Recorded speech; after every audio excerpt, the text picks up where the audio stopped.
and spread the word. Doing things is more fun when you're with your friends, right? So why not watch along together? And this sharing session may be a discussion point for your friends. There will be many topics that will be discussed today, from the usage of social media to even some controversial topics included. And the controversial topics is one of the main highlights of this stream. I dare to say that this sharing session will contain interesting information that you may have not noticed or even thought of before, especially from an organizational view. So do take this chance, share it to your friends, especially through Facebook, so that everyone gets to know more about the information that will be shared later.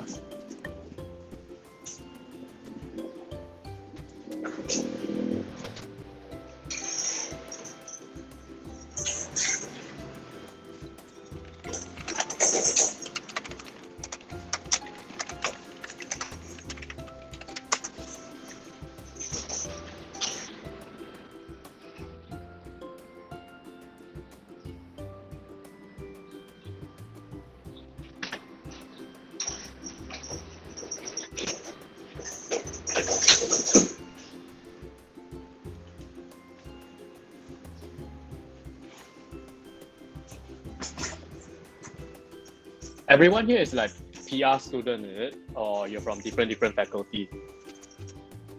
Yeah. For us, the team here, everyone is PR or public From relations. Same class lah. Yep. Okay.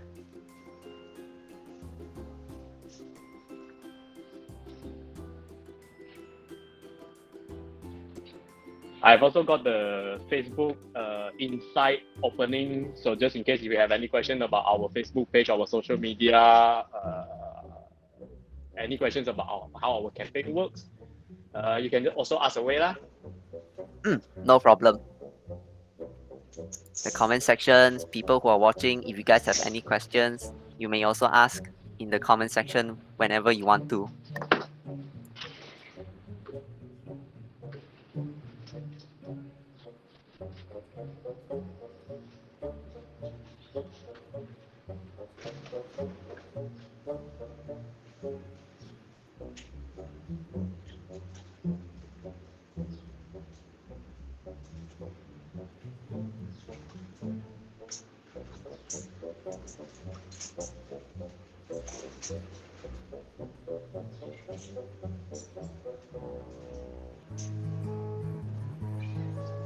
Unfortunately, the Instagram insight, they are not as detailed, so it's very they offer very little detail lah compared to Facebook. So even if you like to even if you like to ask about Instagram, go ahead. We do have TikTok, but I don't do TikToks. It's run by another volunteer, so I don't have stats on that. It's fine. We'll be mainly focusing on Facebook for now. Okay.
Hello, morning everyone.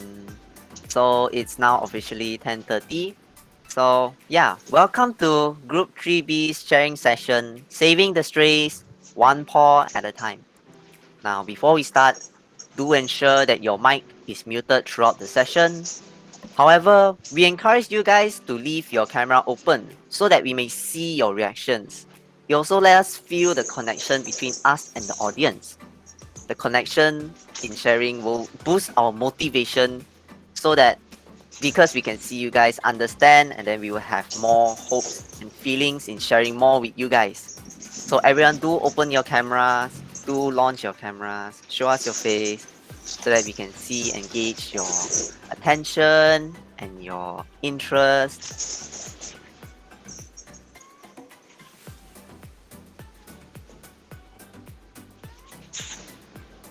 So today we'll be talking about how SPCA Selangor utilize their social media, namely Facebook, for their activities such as adoption and fundraising campaigns. Today's sharing session will be presented by Kelvin Cheah, an Inspectorate of SPCA Selangor. Some of his tasks include investigating reports of animal mistreatment, educating for population control, rehabilitating stray animals for residential areas, as well as coordinating rescue work with local rescuers. Mr. Kelvin will also be sharing some information and experience that he has encountered. SPCA is a non-profit organization that promotes kindness and compassion towards animals, great and small, aiming to alleviate cruelty and reduce suffering in animals. So in SPCA, in addition to operating animal shelters, SPCA Selangor educates the public about responsible pet ownership, lobbies for animal protection and animal control laws, space and neuters animals, and investigate in animal cruelty complaints. So without further ado, everyone please give a virtual applause, type in the chat, say hello or hi, and greet Mr. Kelvin. Hi, good morning, everyone. Hi, So, morning. Yeah, my name is Kelvin. My introduction was really long. I'll just give a short intro myself. I've been working for SPCA since 2011. I actually handle multiple departments in the past 10 years or so. So I handle education, inspectorate, rescue department, fundraising, marketing, anything that you can think of, I run through everything. SPCA hierarchy is not like the normal company hierarchy. We do not have like a manager level or whatever department run by a manager. So it's more of a responsibility base. So just like we give you this responsibility, and then you'll be in charge of this project until it ends, or we can find somebody else to help you. That's it. So it's just that your responsibilities cover most of what we are going to be presenting today lah. Yes, and then fun fact, all 10 years working here, it's very difficult to get male staff. All 10 years we only have me, one male staff, and then I think that's all. I'm the only male staff in the past 10 years. So so I have to do a lot of driver work as well, rescue work of course. Don't get me wrong, we have females with the inspectorate. My senior inspector is actually a female colleague. She's really good at it, and she also helped with the rescue. Oh, wow, that's very interesting information. So yeah, thank you very much for your introduction, Mr. Kelvin. So let us move on to our first topic of the day, which is implementing a personality. So this topic will be discussing about how SPCA Selangor's Facebook posts transition from bland, very wordy posts into postings that appeal to the general audience through emotional appeal. So they've used more, you guys have used more description, you guys use more like emojis, and through your descriptions, we can see that the animals, they are given a personality. You guys personify the pets, like the kittens or puppies that are going to be adopted.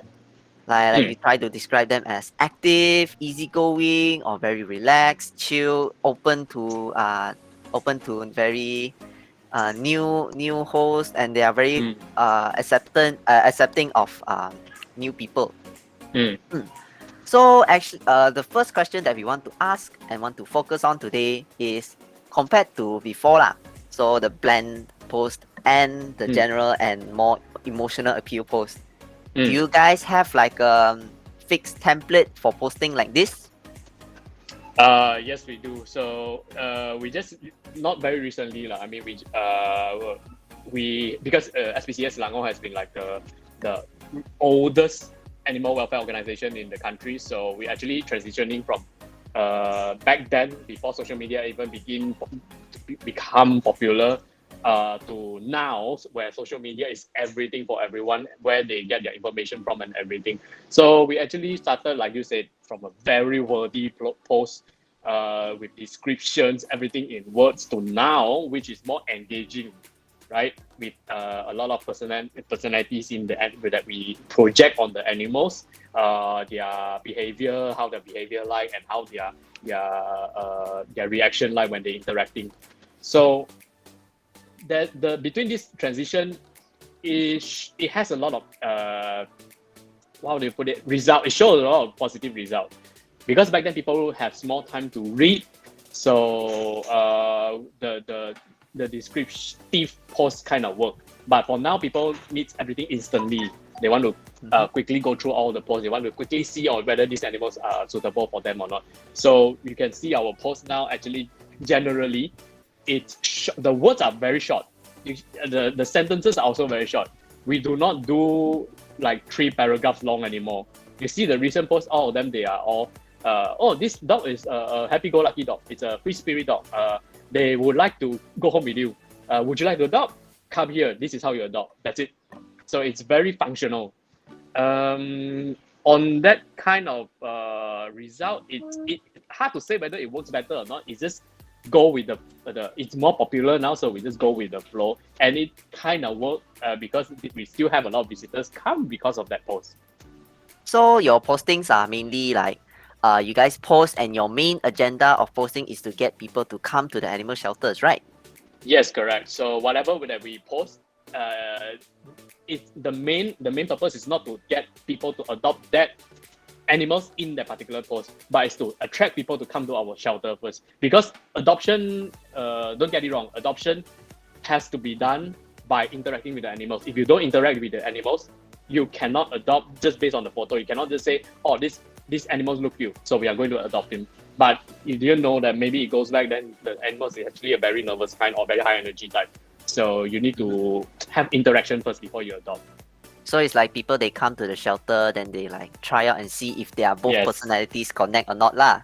Yes, correct. So usually a lot of people, they come to your shelters when they see their puppies do they like let's say they come, they have a mind in mind, they want to have this puppy, but then in the Yes. end they adopt other puppies, other kittens like that? Okay. Yes, of course they do. And we are not running a scam here. We are not trying to always steering you to other animals. It's just that whenever when you come in for adoption, we'll ask you a few questions. One is your family situation, and then one is where do you live, and then how many, probably you have kids at home or something like that. The reason why we ask that is that we want to make sure that the animals that you want is suitable for your family. Like everyone comes in, 80% wants a puppy, wants a kitten, but not everyone can handle kittens. So we'll explain why. The reason why is that puppy, kittens, they all need constant attention. The moment you don't give them attention, they'll do something like biting your furniture. They're going to scratch things. They're going to pull pee everywhere and things like that. So it may not be a suitable pet for your family. But let's say you are a young couple, you don't have kids at home, and then one of you probably work from home, like now the situation, like, so one of you will be at home all the time. So you want to adopt a puppy, kittens, go ahead. It's perfect for you. But then if you are like a grown family, like a medium-sized family, both adults go to work, and then you have kids go to school, then nobody at home. So your only choice, your best choice is actually adult animals that above 2-3 years old, that they have already settled down. They are calmer. They don't bark at every single thing They're that not as passing by. active as the youngsters lah, basically. Exactly. They don't scratch furniture. They don't destroy things. They are calmer. So that's more suitable for that kind of family. So we will do the interview, and then we will try to find the best pet for your situation. I see. So other than postings about animals adoption do you guys also have like a posting template for like fundraising, or maybe like post from others other animal shelters? Yes, we do. So for fundraising, we have our own post because fundraising needs to be purpose driven. We cannot. We do have like general fundraising template as well. General one, it means that we'll just put it up that this is how you can help. Donate to us via this link. That's what we call a general fundraising post. It's sort of like an advert. It doesn't work as well. We prefer to do purpose driven fundraising. Purpose driven fundraising template will be like, we are raising fund for an injured animals. I'm going to show you one of the dog afterwards.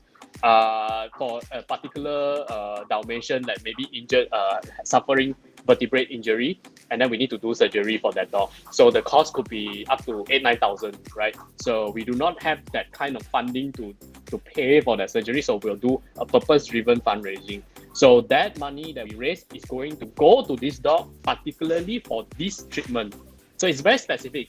The money will be only for this surgery and for this treatment for this dog. So let's say if this dog after recover from the surgery suffer from another complication again, let's say a skin issue. So that then we will do another purpose driven fundraise post for that dog again. So this is good, and in the sense that you as a donor, you know where your money goes and what your money being used for. Okay, we are not going to like take your money and then maybe go and release the dog somewhere else, and then the dog go missing, and then we don't know what to do with the dog. The dog gone missing already. So that's a very scammy type of fundraiser that we do not do. So every purpose-driven fundraiser, we will do a proper assessment first. We will send to the vet for health check, everything, confirm it's the only treatment that we need, and then it's probably the best way forward for the dog. Then only we'll do the fundraising. We do not simply do fundraising for everyone, include whether or not you are NGO or not. We do not simply do it. We will do assessment, make sure the risk and benefit is already balanced, make sure that the animals actually will recover and be alive after the treatment. If it's a high-risk surgery, like let's say heart surgery or a brain surgery, that where it's very high risk, there's a 50-50 chance that the animals will not survive, we will not do fundraising. We will do the surgery first and then see if the animal's alive. If the animal's alive, then we will fundraise for the animal. So there are two types of purpose-driven, as you see. One is pre-treatment, the other one is post-treatment. So for high-risk one, we'll do post-treatment. The lower risk, more general one, we'll do the pre-treatment. Is there some examples of like post-treatment and pre-treatment? Like more specific examples? So we have this one dog with you're going to see the photo as well later. Video, sorry. The dog suffered got hit by people on the head. It has a huge hole on the head. Yeah. So we haven't even raised fund right now yet. You don't see the post anywhere yet because we're not sure whether he's going to survive. Head trauma usually will involve swelling in the head, so it's very risky. Even after treatment, after surgery, you never know. The infection inside, it might already build up pressure inside the head. They might actually die the next week, you never know. So that kind of injury, we will treat first. He's currently doing fine, no other complication, no other symptoms. We think he's going to survive. And then probably we are going to start the fundraising next week. So that one is a post-treatment one. So pre-treatment one, we have Lucky. I'm not sure, maybe you've seen it on our post. Lucky is a cruelty case dog where we rescue with a chain around his neck because he's been chained for so long. So the chain actually go inside the neck. I'm not sure how do I put straight into the meat already. Yeah. So is it because it's too tight or? No, it actually caused by the metal. So when you chain up an animal for too long under the rain, under the sun, so the chain will actually heat up, right? It's metal. Well, of course it heat up. So after heat up, expand, and then the rain, then you contract again. Expand, contract. So it start to cause the injury around abrasion first. Abrasion around our skin. But then if it's not treated, it's going to cause infection. Infection, if not treated again, then your muscle become sort of what do you call that? You basically get it's sort of like corroded, but we don't call it corroded. I don't know what's the term, right? So the metal start to go inside the under the skin. So the only way to take it out is to surgically remove the chain. For that kind of case, because it's not life-threatening, so we post up that the videos of that dog is going to need this much money. It's not much. Luckily for that kind of surgery, it's only going to cost a couple hundred only. So we fundraise for Lucky, and then he's okay now. He's totally healthy, happy, playing with other puppies, and he's up for adoption. That's a very good ending lah. Moving on to the next topic. So this the next question that I'm going to be asking is going to be relating to both the second topic and also the previous topic.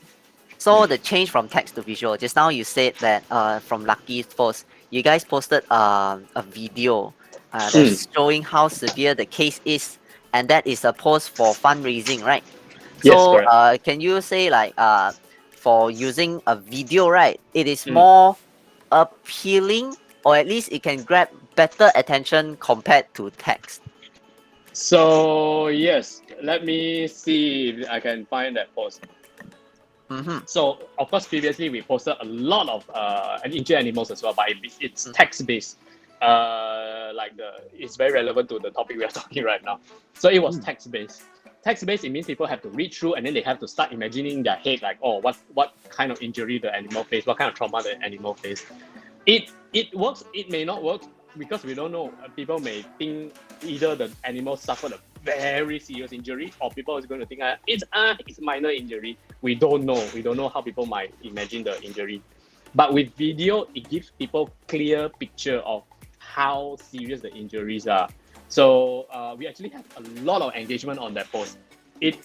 One of the posts with a photo of the animals got hit by car actually has 16.4 thousand engagement. So compared to like normal posts, it's only about 3,000, 4,000, 5,000. Right? So post, visual, sorry. The post now, that video is you guys shows pictures and videos of the dogs. The dog, yes. Yeah. So people want to verify with their own eyes like how bad the injury is. Even though sometimes can be very gory, right? The bone jutting out, or the hand is like twisting this way, right? But we try not to post that kind of too graphic content. But if we think that is necessary, we are still going to post it, as long as it doesn't cause discomfort lah. If it's like head got decapitated, then of course we are not going to post that. Right, but we do have that kind of case also in the past. It's a cruelty case where people decapitate the cat's head and then they place it in front of other people's house. It's very gory, that kind of case. So when we do that kind of case, we are not going to post it, because it's too abnormal. Yeah. That's a lot of very very gory information from fundraising lah. But this kind of content like pictures and videos that showcase the animals, the pain that they are going through, would you say that that it is more effective compared to just text? Like for example, the fundraising for that particular animal, if you were to showcase its injuries, would it be easier to reach the goal of fundraising for the treatment of the animal? Oh, definitely. And also, it's not only to show the gory part, we actually have to show them the recovery part. We have to show them the happy ending. If you would just purely show gory part, people will just think that they don't know what we are not sure what they're going to do with the dog after injury. They may just put to sleep. Put sleep means euthanasia, 人道毁灭. Otherwise, they are just going to like release the dog somewhere. So we actually have to show them the post-recovery happy videos as well. It's sort of like a follow-up. We need to do follow-up. If we don't do follow-up, the donation is actually not as good. So every time that we do follow-up, the donation actually almost double, increased by another 100%. So it means people can see the real work that we do, and we are not just simply like trying to cheat people into donating to us. So yes, visual definitely helps in donation. Then this just a side topic to bring in. Does visual actually help in adoptions as well? Or is it like adoption you're just text based also can? Because usually actually mostly of the posts right now, the adoptions also got picture so people can get an idea. But compared to pictures can say 1,000 words. But then what if you guys use more videos? Like videos, you guys can like actually show how active the puppy is, or maybe you guys can see how chill this mommy dog is, like that. Um, definitely help. Videos definitely help. But the issue is that videos take more time and effort to set up because the dog's not going to be acting the way that you want all the time. So when you are ready to take videos, they may not be acting the way that you want. Some of our animals, they are all in the park together. So you, at any given time when you're inside the park, you have minimum 20 dogs surrounding you. You're going to see in the video later why it's very difficult to take video.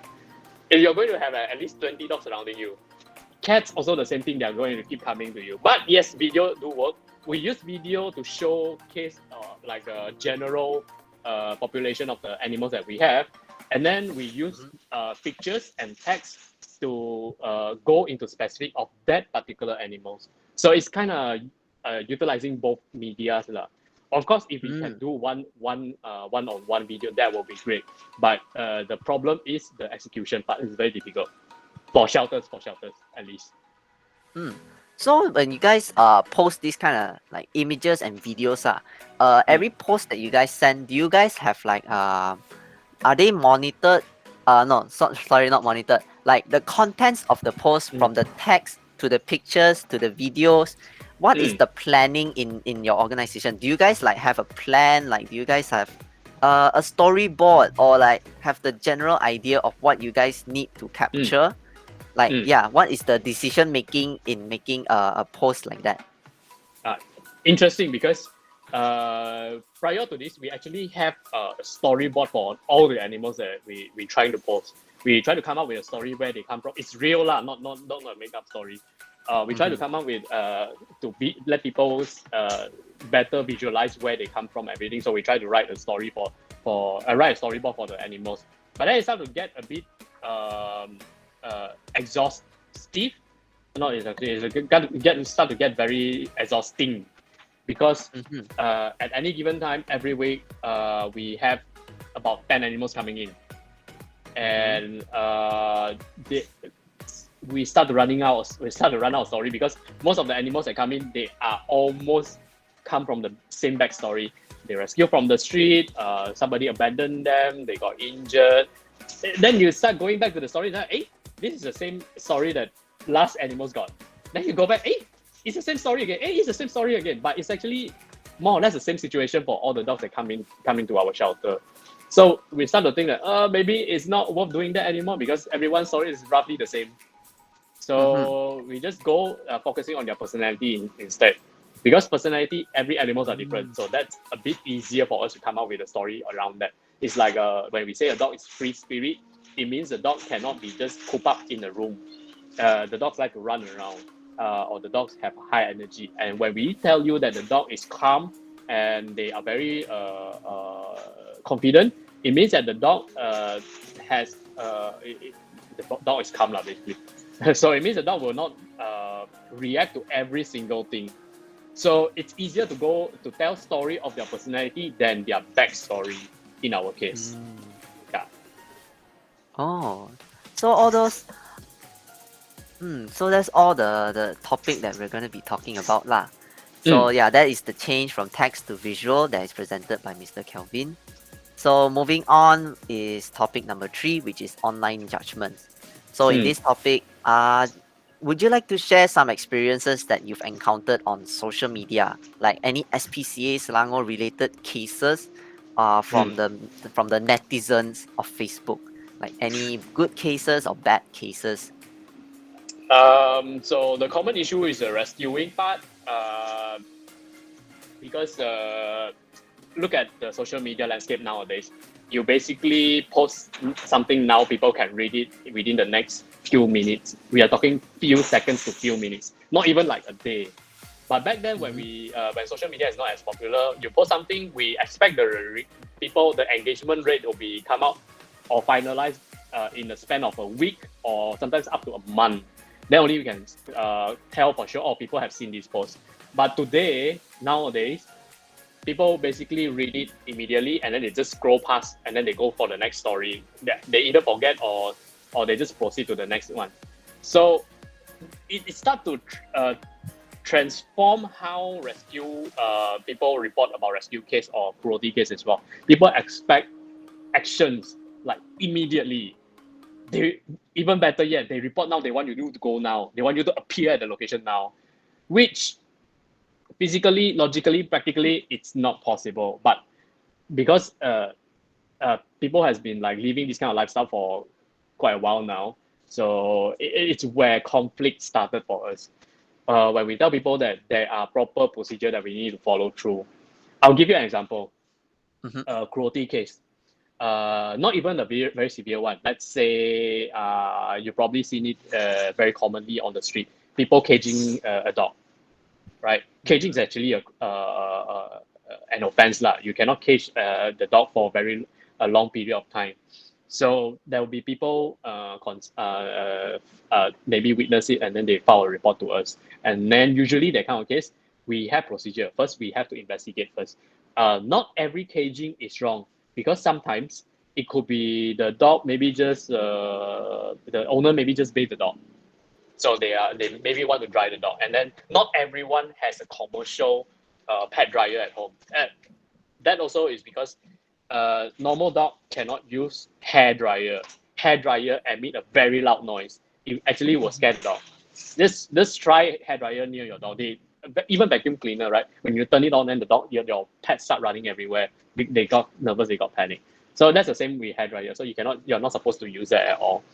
So how do you dry up the animals properly? You just dry them up with dry towel and then you maybe leave them outside not directly under the sun. I'm just saying you leave it under the sun that they can still move around. Then after dry, maybe a couple hours, then you let them in. That's a proper way. But then sometimes maybe the owner afraid that the dog might just run up, jump over the gate or something, so they put them in a cage. So we need to find out what's the reason of the caging first. We do not go up to any cruelty case and then just say, this is wrong, you cannot do this. People's not going to listen. Right. Even before we even find out what's the reason behind the offense, even if they are really wrong, when you go up to people with that kind of attitude, that very aggressive attitude, they are not going to listen. You caging up a dog, I go up to you and say, hey, you cannot do this. You better release the dog now. Are you going to listen? No. Definitely you probably not. will do it for now, right? You're probably going to release it now, but when I'm gone, is there a guarantee that you're going to continue releasing the dog or you're going to put the dog back into the cage? Most likely people are going to put it back into the cage. So our educating purpose is to let people know the benefit and the benefit of not caging the dog. We'll let you know if your dog is like hyper, start destroying things because they have high energy, it's going to get worse if you keep caging the dog. How about you try walking the dog on maybe every 2 hours or so? Bring the energy level down, let the dog become tired, and then you will see less destructive behavior. Then you don't have to cage the dog anymore. So we provide solution. But then this kind of thing, you see, it took me so long to explain one case. It's not even a very severe case. But then we cannot put that onto social media. People's not going to read because it's going to be text-based, right? Because the explanation is so long. Like yeah, and then people not going to read, and they don't care. People who file complaint on online, they don't care. They don't care what we are going to do. They just want to see that situation to be solved immediately. So that's the conflict that we have. People see a situation, they want it to be solved immediately. We call ourselves animal welfare organization. There's another type of organization called animal activists. We are not activists.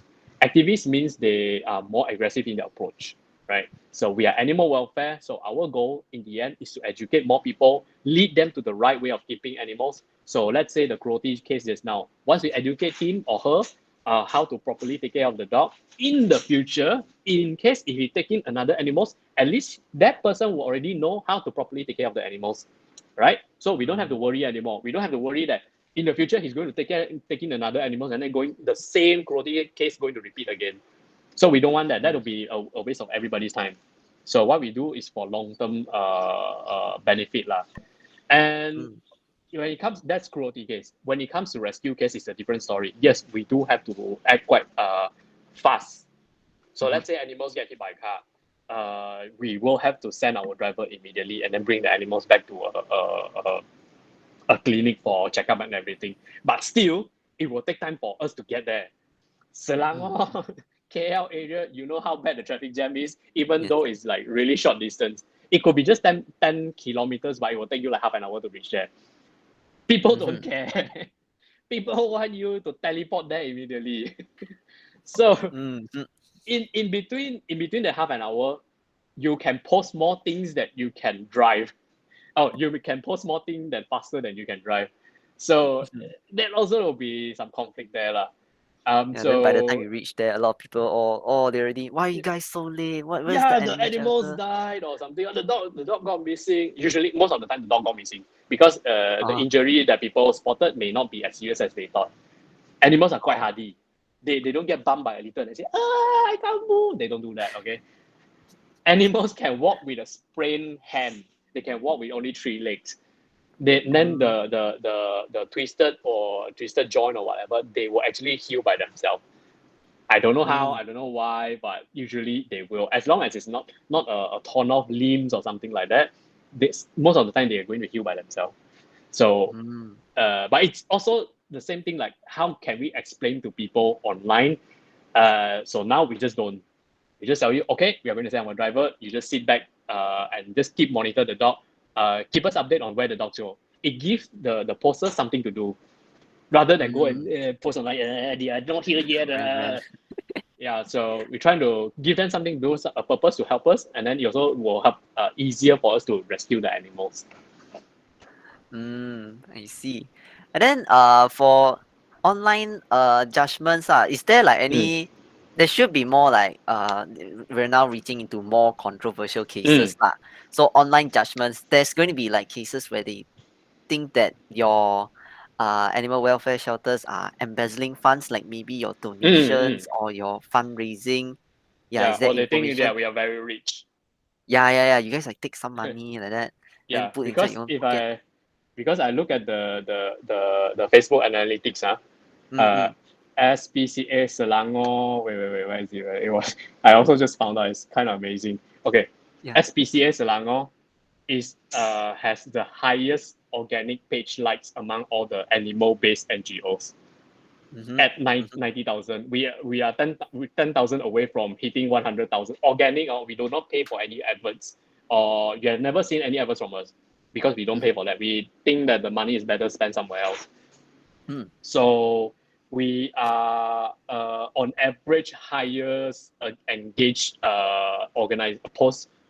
highest engaged organization on Facebook, number 1. So people also we are also the oldest, we are the largest in the country, and then that kind of issue is going to crop up sooner or later. People start thinking that we are rich, we don't need the money, why should we donate to you, right? It's uh, it's it's actually I'm not going to say it's misunderstanding. Yes, we are big, we are old, we have a lot of money, but also we are the the the one organization that people go for whenever there's cases. The cases load that we have is at least 5 to 10 times what other smaller organizations receive in a day. So every day we receive about 7 requests to bring in an animals. Every month we receive about 40 to 50 cruelty cases. Every week we receive about 5 rescue case requests.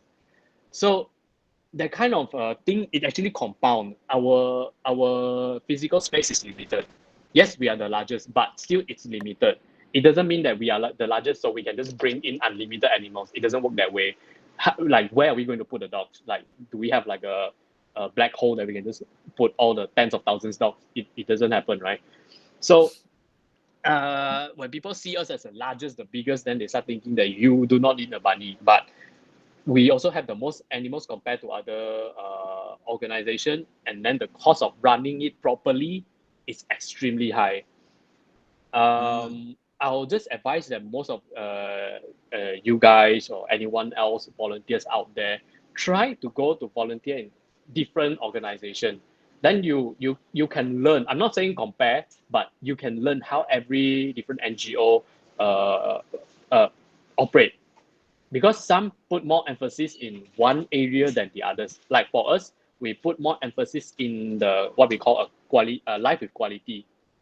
We don't want to just simply rescue animals, chuck it in the cage, and then wash hand and say, yes, we already rescued the animals. Now the animals in the cage, so let it be lah. We don't do that. All our animals go through proper quarantine period, rehabilitation period, training period, and then a reassessment period, and then only rehoming. So all our animals need to go through these phases. You will not find single animals being caged up all the time in our shelter at all, unless it's for medical reason. Because like behind me, this is the quarantine area, so they have to be quarantined there so that they do not spread the virus everywhere. Like the same with the COVID quarantine, you're not supposed to be moving anywhere, right? If you have a red band, you stay at home. Right. Yeah. These animals, they don't get red band, but they stay in the cage. Because most of the time they either carrying skin, we don't call it disease, but like skin issue that can spread to other cats, fungus, or they may have other diseases like flu, everything. They are all highly infectious. So we keep them in a cage. But other than this quarantine room, you will not find single cage anywhere outside of our shelter. So that's life with quality. There will be other organization focusing on rescuing halfway, what we call halfway home. Halfway home means they rescue, they treat, they offer temporary shelter only. They do not keep the animals for long. That's why they are called halfway home. They treat the animals. After they confirm the animals are okay, recovered, they release, and then they rescue another batch again. Those are the organizations that focusing solely on rescuing. So they do not need to provide the animals with a large space because they are only going to be there temporarily only. So space is not a concern. They can just put the animals in a sizable cage, and then they just release afterwards. So it's still considered a quarantine lah. So it works for that kind of organization. And then there will be another organization, what we call a sanctuary. Sanctuary is like a shelter like us, but they do not rehome the animals. So people send the animals there, and then the animals there are either very sickly, very old, or they are going to like pass very soon. So sanctuary will keep the animals there and then let them die naturally. So these are the general three types of organization. Yeah, answer your question. So sanctuary, you just now you said something like how you leave them there and naturally die. Is it like related to euthanasia? No, no euthanasia involved. No euthanasia involved. Sanctuary is not going to euthanize. Sanctuary is more like a religious-based organization where they just taking in animals and they just let the animals die by themselves. They will not do euthanasia. Natural causes. Yeah, it could be some other causes as well. It's not the best solution. Sanctuary is not the best solution actually, because sanctuary usually has upward of 2,000 over animals or thousands of animals because they keep taking in, and then they don't rehome. So their animals is like intake and never go out. So sanctuary, unless it's properly run, so far my experience, entire country there's only one sanctuary that is properly run. It's in Johor called Nanas. I'm not sure whether you heard it or not. What's the full name? I forgot. You can just Google called NANAS, Nanas Animal Sanctuary. It's I think it's like 2 acres or 6 acres of place where the animals are sectioned off, but they are free to go anywhere. It's like a hill. They have pond, so the animals don't fight because they have enough space to run. Right? A properly run sanctuary should be like that. It has people to monitor the behavior still, and the animals get to live their life, but stress-free, not getting nervous every day, like going to get attacked by another dog or not, going to get attacked by this new dog or not, or that old dog or not. Sanctuary should be stress-free. So, but it's the same for any other shelters lah. If it's properly run, the physical space is going to cost money. The medical treatment is going to cost money. The people they hire is going to cost money. So yes, we are big. We are the biggest, largest, oldest organization. But a lot of the things that we do is refinement from what we learned in the past. Oh, that's a lot of information about the backgrounds of Mm, how your animal shelters and animal sanctuaries work. mm. So yeah, now we've reached the time where we are supposed to move on to the next topic, which is the Q&A session. So Hey. before we start the Q&A session, I would like to add that there is a photo session after this Q&A session. So everyone do prepare yourself so that you are camera ready, like get ready your shirt, your hair, or maybe makeup if you want. And while you're doing that, Mr. Kelvin will be trying to answer all of your questions in the chat section. However, if we do not have enough time to answer all of the questions, don't worry, our team will be compiling all the remaining unanswered questions and post the answers through your email or and the comment section of the live session in Facebook that we will be posting on Facebook later. And yeah, without further ado, let's just move on with the Q&A. Is there any other questions? Yes, a question from Chan Kaho. Hi, Mr. Mm. Kelvin. Will SPCA abandon the animals when your organization do not have any more space to keep them? Okay, good question. And I also can add on to that, make it more controversial because people thought that we are going to euthanize the animals whenever we hit the capacity, like maximum capacity, right? Mm-hmm. So I think that's a misconception of, not misconception. I think it's like A belief lah. a belief. Yeah, people may think that's exactly what happened because some NGO does do that. Some NGOs do Mm-hmm. that. Is the thing is that we cannot comment on how other NGO works, but I can tell you from our own SPCA, before Mm-hmm. 2013, we are a open policy and high queue shelter. How open policy, how high queue? I'll give you the numbers. Before 2013, anyone anyone can just pick up any animals from the street and then just send it to us. We will take in, no question asked, even without donation, no question asked. So it end up our surrendering rate a month is close to tens of thousands of Wow. animals. Not even joking. Our shelter will. I'm not, maybe you can like Google search our old image from 2011 shelter SPCA Selangor, and maybe there are some old photos back then. Mm-hmm. Because so many animals coming in, every animals back then they have to be kept in a cage. They have to be kept in a cage You. because there's nowhere else for them to go. Usually they come in a litter, mother dog, a litter of puppies, mother cat, a litter of kittens. So, Mm. but still, our maximum capacity at that time is like 400 to 600. So where do the other animals go? They will have to be humanely euthanized. So every month, every morning, every day, every single day, our vets will go around the shelter, see who can't make it, who will not make it, who has the potential that may not survive. They will go around, bring the animals in, and then euthanize. Mm. That situation is still happening in some shelters, but Mm-hmm. you cannot say that it's wrong or right because the people, the public, insists on sending animals. Mm. Just take that in for a moment.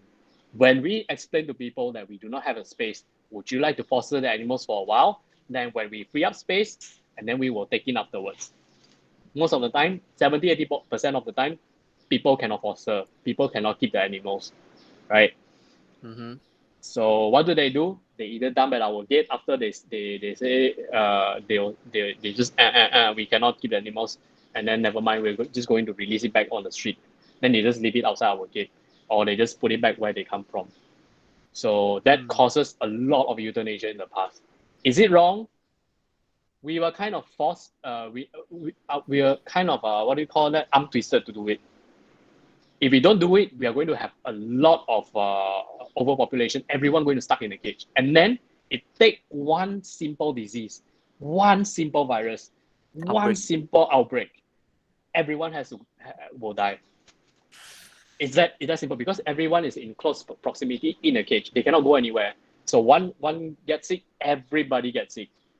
One Mm. such high infectious disease will be what we call for cats is FIV, the flu, or Mm-hmm. for the dog it's called distemper virus. Mm. These these diseases they cannot be cured. They can be controlled. They cannot be cured. You can give them heavy medication or experimental drugs that cost upwards to 600-700 a month to keep them under control so that the symptoms doesn't show, but they cannot be cured. So Is that like 700 per month per pet, or it's like overall? Per pet. The Wow. treatment is only for one animal, 600-700 a month. If you are lucky, the symptom doesn't show after 3 months, then you can stop it lah. But then they will the symptoms will be coming back. So that's why. But now, since 2013 when we decided to implement this life equality policy, we decided not to euthanize anymore. So what are the consequences? We get a lot of dumping. Dumping means people just leave it outside our gate without telling us. And then next day when we come into work, we just found like a box of puppies died, kitten died outside because under the rain or because we are next to our shelter is a cemetery. So there are people dumping dogs there as well. And then cemetery animals, they are extremely feral because cemetery you don't get food. So they have to fight, and then the whoever survive are the fittest and the strongest. So they'll come over to our place, and then they see a box of kittens. Guess what they do? They eat the animals lah. So whenever people that tie outside our gate, some 50-50, they will survive. If they don't survive, they get attacked by the cemetery dogs. So I can answer your questions. No, we do not abandon our animals. If you come to our shelter, you'll see a lot of old animals that's not adoptable, but we're still keeping them because abandoning is a crime, and we do not plan to go back on our words about abandoning animals because we are the one who drafted that law about abandoning animals. It's a crime, so we're not going to do that. And then also we do not do euthanasia unless it's necessary. So let's say animals get hit by a car and then maybe brain dead. Of course, you have to euthanize that kind of animals. Put them out of the misery. You're keeping them. Who's going to take care? Anyone going to rehome? You cannot rehome that kind of animals. Nobody is going to take that kind of animals. So under vet's advice, we will euthanize the serious case. Yeah, just now that question, there's another question that's asked by Ho Jing Yuan, which is about euthanizing animals, which you've actually already addressed. There's one extra part in his question, which is the emotions that you guys have or undergo during the euthanasia process. Like, what is your emotion, or what do you feel during an euthanasia of an animal? Okay.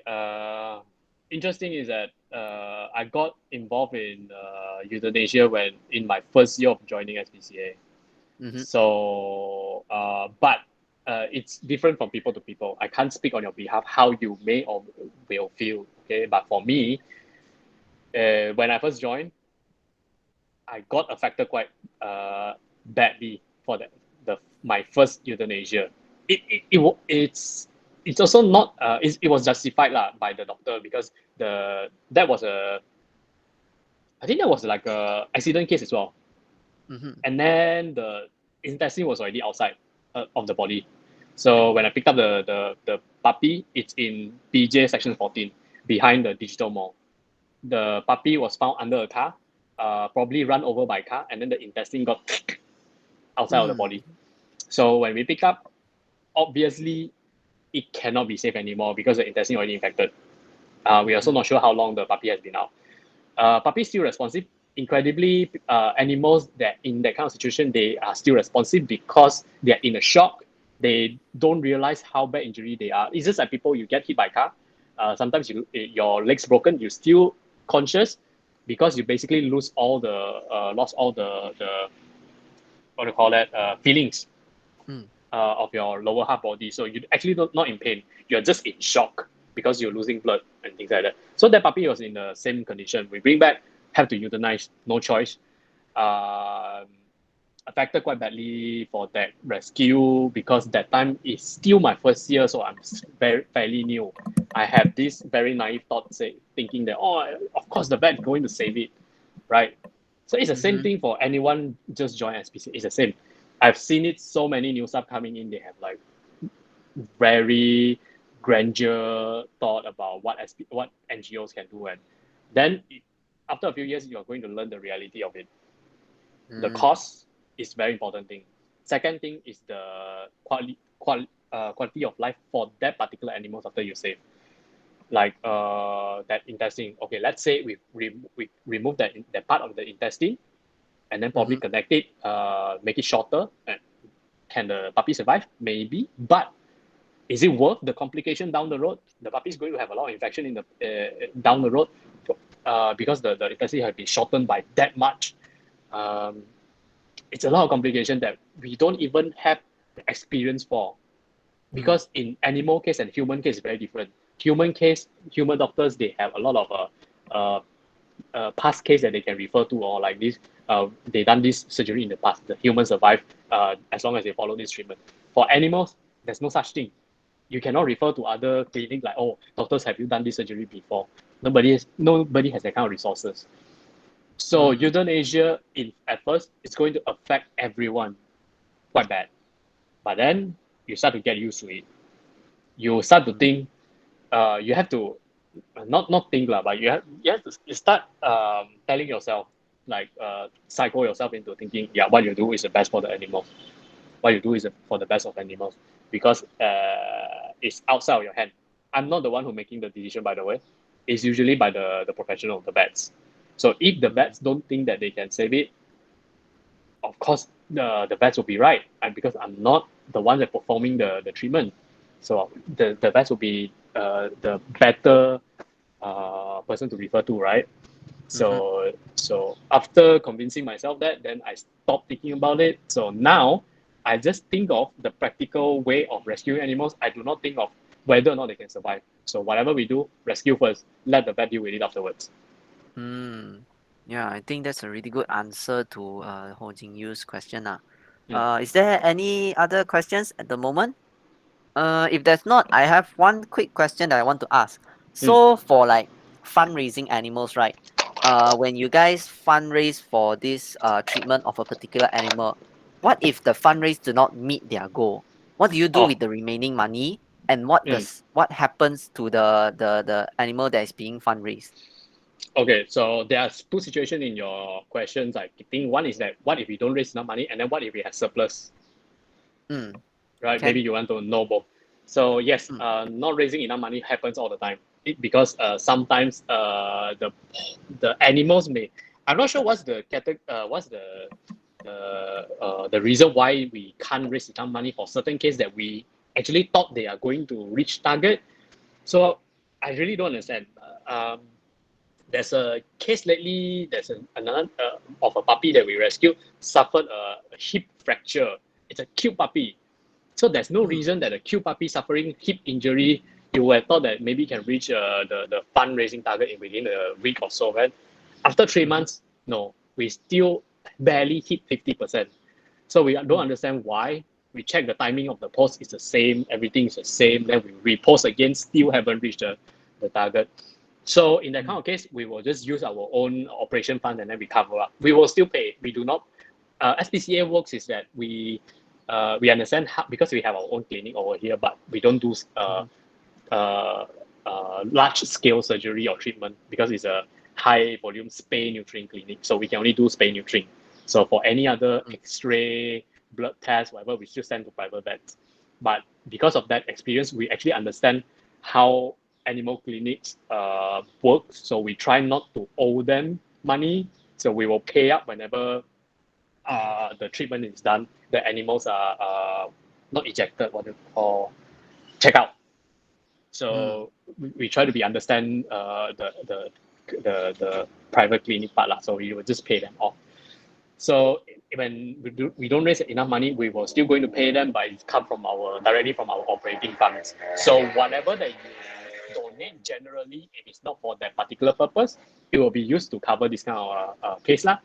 And it happens more often or not. It's very normal. So what if we have extra money surplus from a certain campaign? It will be channeled into what we call a Smurf fund. Smurf fund, it means to help a rescuer who has no funding to do treatment, and then it will be used to cover that rescuer's project. Is that clear enough? Is that confusing? So maybe because can I elaborate a bit? because rescuers are not all rescuers have the means to raise fund themselves. right? Some rescuers are like auntie, like really old auntie. They don't know how to use Facebook. So they're not going to know how to fundraise. What they can do best is like maybe they go and ask around their family or friends and then try to get some money as much as they can. But like how much can they raise, right? Through that way. So the surplus that we can the surplus that we raise from a certain campaign, the surplus going to channel to another fund. So that fund will be used to help this auntie to fund for her treatment or her rescue. So the money is not going to be wasted or like just sitting there not doing anything. So all the money will be used for the rescuers and all that. It's the same as your donation. You donated food to us. The smaller pack one, I forgot what was it already. So because we do not have a puppy for that, we need that kind of food. So we just pass it to another rescuer who need the food, because the food that you donated is actually quite specific, the puppy one. So we just pass it on to another rescuer who need it. We do not keep it here until like it's like rotting off or things like that. There's So no all the point in money us that you guys collect is either, if not enough, you guys fill in the gaps. cover. But then if it's more surplus, you guys will use the Mm. surplus money for the Other betters of project. animal. For other project lah. Yeah, and that is all the time that we have on our Q&A session. It's a pretty heavy Q&A session. So let's take a few seconds, take a deep breath, breathe, relax a bit. Okay, that is all for our Q&A session. Then moving on is actually our photo session and also our evaluation session. So yeah, thank you everyone. Please switch on your camera. We'll be taking a quick picture with Mr. Kelvin here as well as a background. And this picture will be used as a commemoration of this moment. Okay, everyone, please get ready with your camera. Yeah. So, is everyone ready? Okay, let's take a picture in 3, 2, 1. Okay, let's have another photo with freestyle. Okay. Everyone, freestyle. Look at the camera. 3, 2, 1. Okay. Thank you very much for the picture, everyone. So before we leave, we've not reached the end of the session yet. This QR code right now is our evaluation form for this sharing session. So please, if you can spare some time, do fill in this Google form. The link is also included inside the chat. You can also access it through the chat. So as you guys are doing the evaluation form, yeah, we can also now start the virtual tour. Yeah. So if you guys do not have enough time to scan the QR code, it's okay. You guys can access the file through the links in the comment sections right now. So yeah, we will stop presenting right now. And yeah, Kelvin, take it away. Give us a little virtual tour of the SPCA compound. Okay. So okay, let's go. He was here. So let's start from this case. All right. Okay, I suppose you all can see this Dalmatian over here, right? So her name is Darlene. You can see the injury, the bandage over here. She suffered cervical, what do you call that, fracture around the neck area, behind her head, around the neck area in 3 places. So we couldn't, we're supposed to proceed with the surgery. There's only one vet who can do that in the entire country. We wanted to do that, but then even that vet says that she may not survive from that surgery due to the severity of her, what do you call it, severity of her condition. So what do? We still have her around and we go for alternate methods instead. We go for acupuncture and physio. So, but acupuncture is not to heal her or cure her in any way. Acupuncture actually is for pain management. So we just bring her to the acupuncture. I think this is like half a year already, and then put her on physio, everything. She can now walk and not run. She can now get up by herself slowly. Before this, she can't even get up from that bed. So that's why we have this special bed for her. She can't even get up, Oh. so she'll just lie there all day. So this is Darlene.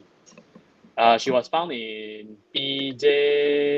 Where is that place called? I think like Sea Park. There's a huge drain, 20 feet high. Mhm. So we just found her lying in the drain. We're not sure how she get there, but we suspect somebody just dumped her there lah. That's why she got broken bones everywhere. So now she's living a healthy life lah. Yeah, Now. she's one of the dog that not adoptable, but we are still keeping her around because yeah, look at her, she's happy, right? Yeah. Yeah, she's cute also lah. So we just keep her. Mm. So this is Bruno. Bruno is one of our dog. I just want to show you one of the general population in our what we call kennel. So Bruno is already 5-6 years old. So he's considered one of the senior dogs in our population that we still have around. Not very okay. Whenever I say that they are not adoptable, I just mean it in a way that statistically in our shelter they are past that prime age. So for animals between a few months old to 1 year old, their adoption rate will be the best during that time. After their basically their adoption chance will be cut by half because they are kind of old to Older. people, right? So after 2-3 years old, they are going to cut by half again. So once they get past 3-4 years old, basically it's almost impossible to get them adopted. And once they get past 3 to 4 years old, so Bruno is one of them. So this is one part of the adventure park. Our adventure park is split into 4 sections. So this is the adult park. So the people you see in there, they are all our volunteers. This is taken mid of MCO last year. Well, at the cases that time still not that bad, so we can still allow people to come in as long as you wear a mask. And then I think vaccination also not started yet at that time. So people can just come in and then what volunteers do is basically cleaning, general cleaning. We don't let you do feeding because our feeding is according to schedule, and then we have a proper diet, specific diet for every animal. So we have our kennel staff to do that. So you come in and then you basically what do we call socialize with the dog, and then you bring the dog out for a walk, and then to bring them back again, then you change to another dog, and then take them out for a walk. So that's what we call socializing. It may not seem like you're doing much, but actually you are making them less nervous whenever there are new people coming in. So that's a very good exercise. So it should be done if you have a nervous dog or high energy dog, so that they know that they can just go out safely, interact with people, and then come back safely. So that way they can build confidence. So like I said, it not necessarily have to be non-Muslim who come for volunteering. We have Muslim all the while, every single weekend to come over and then work with all kind of animals that we have. So there's no judgment here.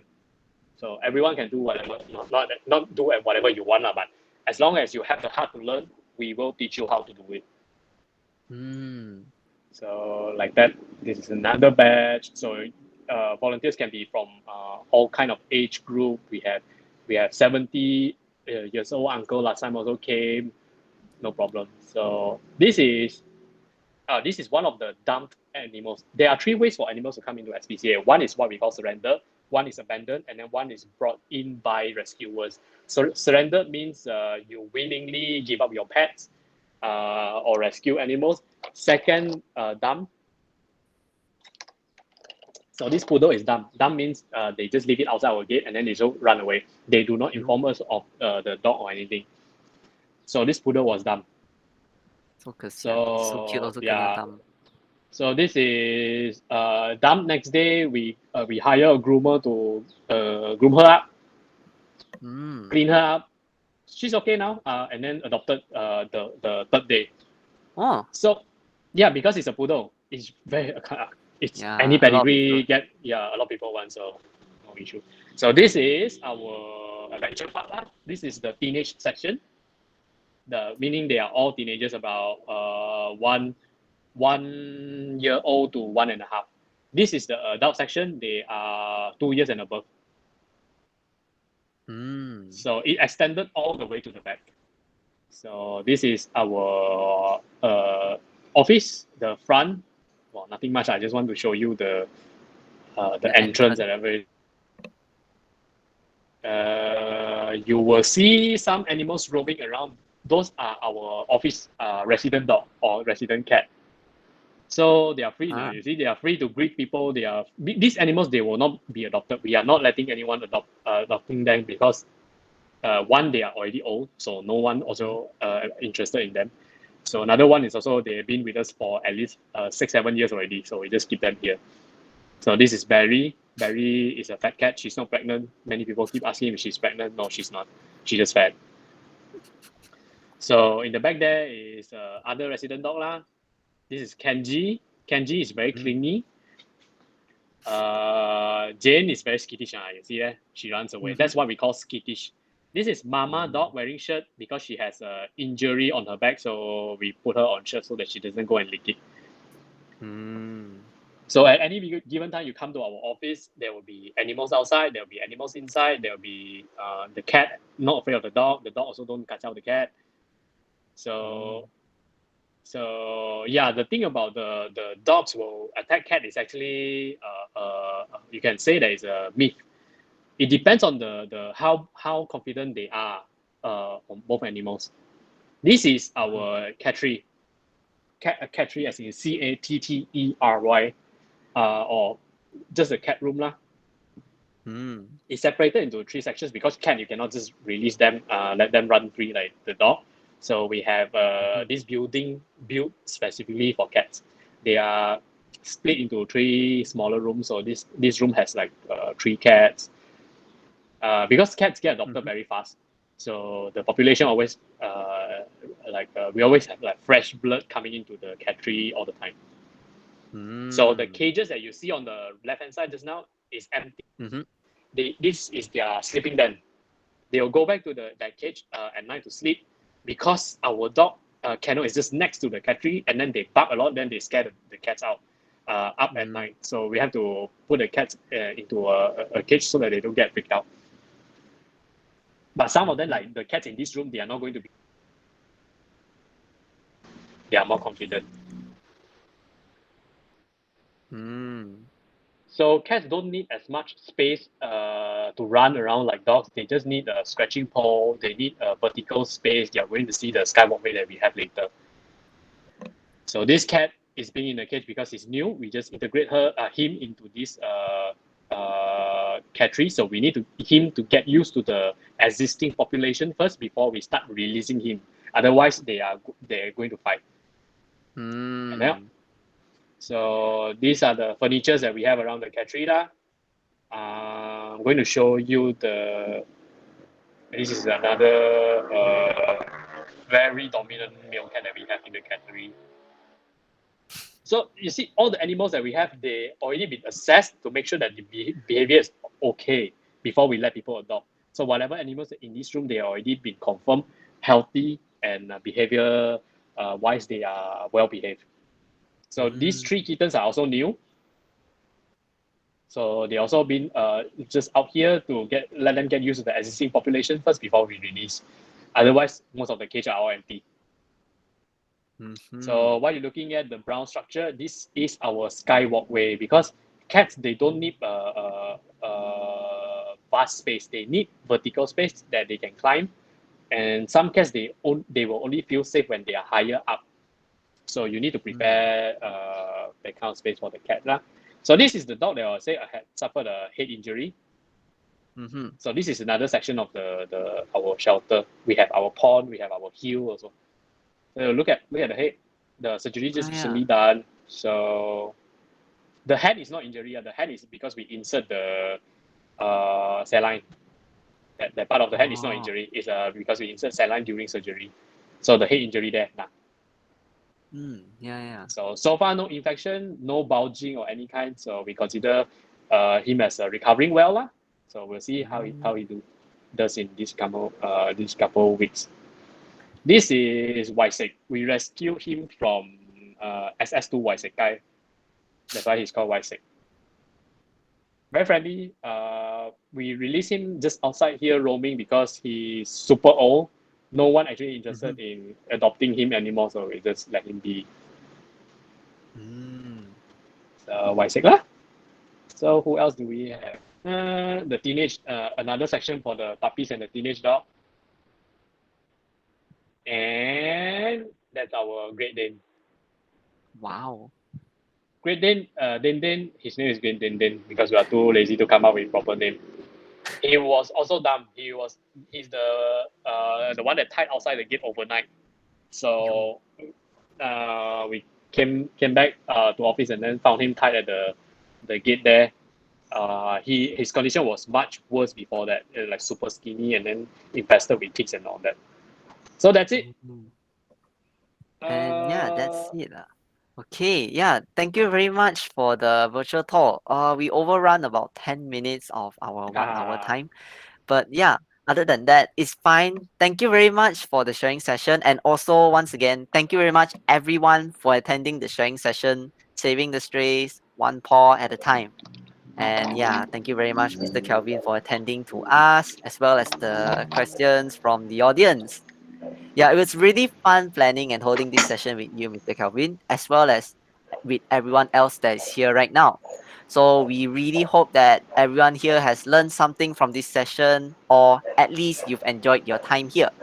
So at this time, do check out SPCA's Facebook page if you guys are interested. The Facebook page is in the QR code on the left, and as well as their IG page, as you can see on the slide right now.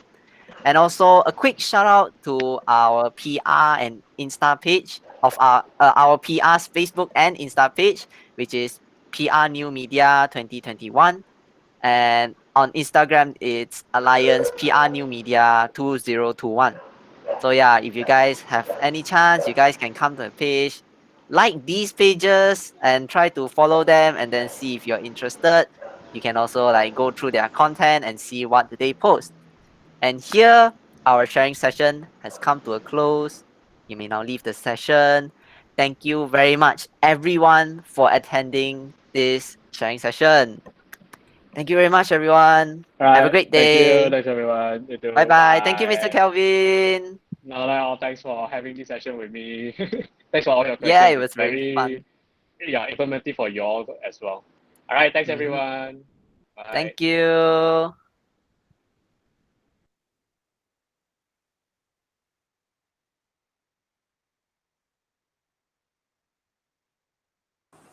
Jeffrey